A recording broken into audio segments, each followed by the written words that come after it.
मुमताज़ लक्की साहब हमारे साथ मौजूद हैं।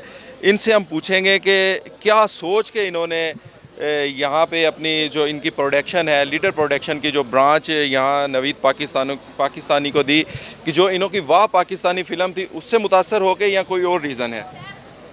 दोस्त, मेरी एक अर्ज़ है आपसे कि शुरू से मैं क्रिएटर रहा और मैंने हमेशा कोशिश ये की कि एक नई चीज़ लेकर आऊँ।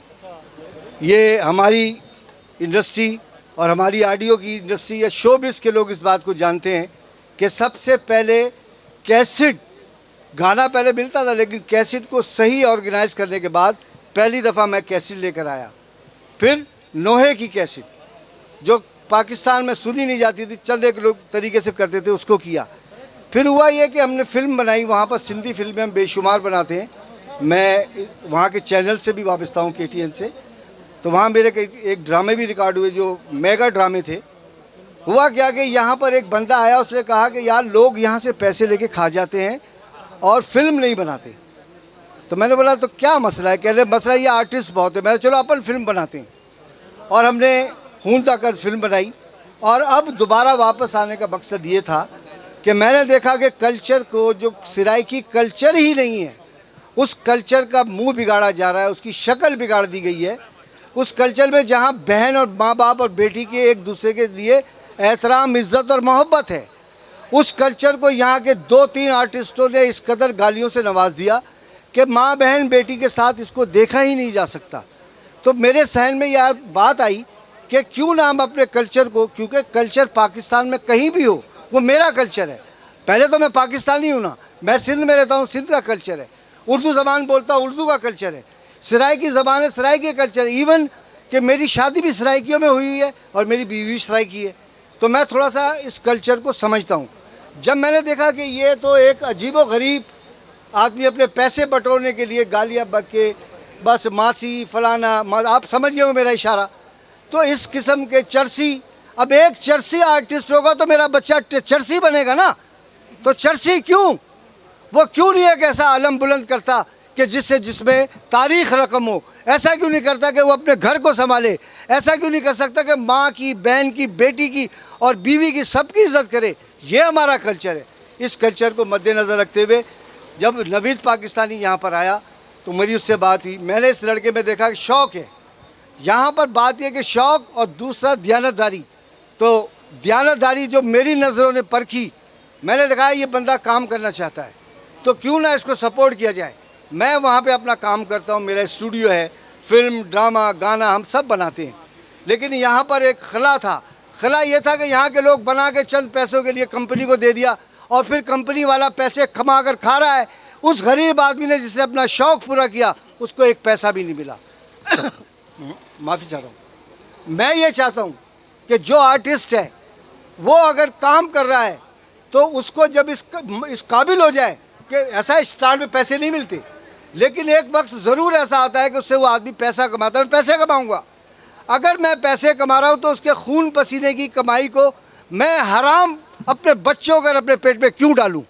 वो हराम है अगर आप किसी का हक खाते हैं। लिहाजा distribution of profit, distribution of wealth, distribution of work, ये सब मेरा मोटो है कि भाई यहाँ के कल्चर को उजागर करना, यहाँ के लोगों को मुआवजा मिलना चाहिए, यहाँ के लोगों को सामने आना चाहिए।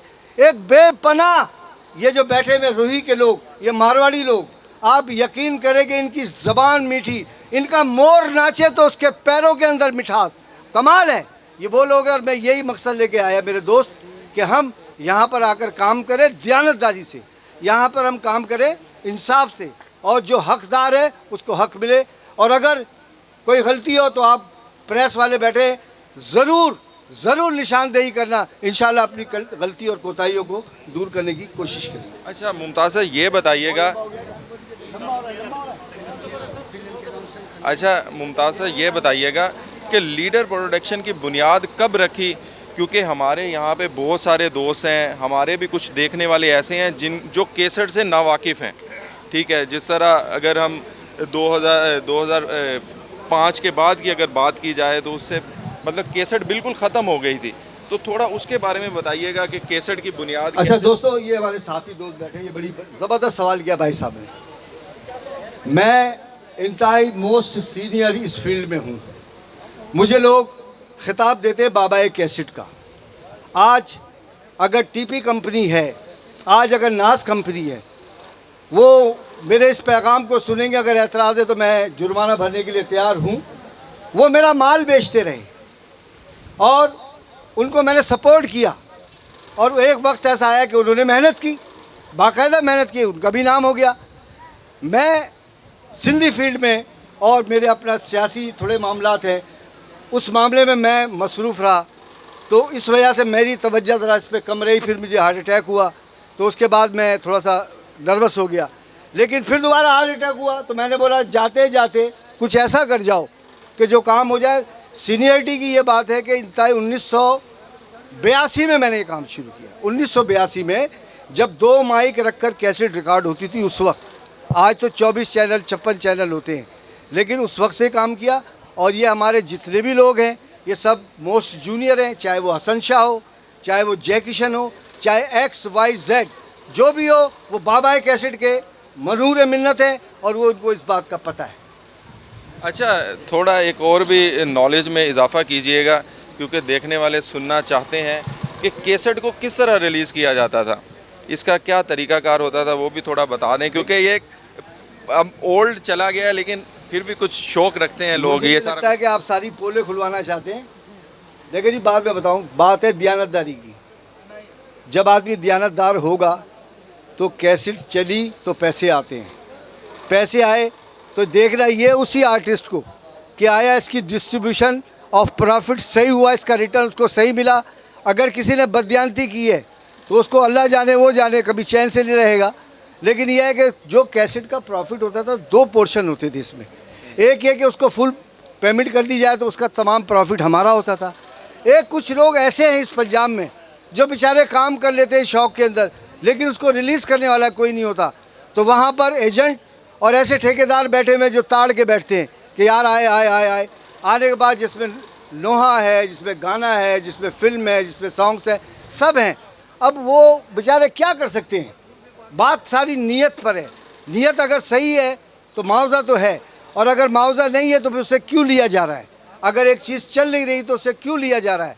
जब चल रही है तो लिया जा रहा है, अब लिया जा रहा है तो उसके पैसे कहाँ हैं? ये एक सवालिया निशान है। अच्छा, आर्टिस्ट बरादरी के लिए कोई मैसेज, जिस तरह आपने यहाँ पे काम किया है, तो वो थोड़ा उनको बता दें कि हम उनके साथ चलेंगे जो हम कोई शराइत आपकी हों।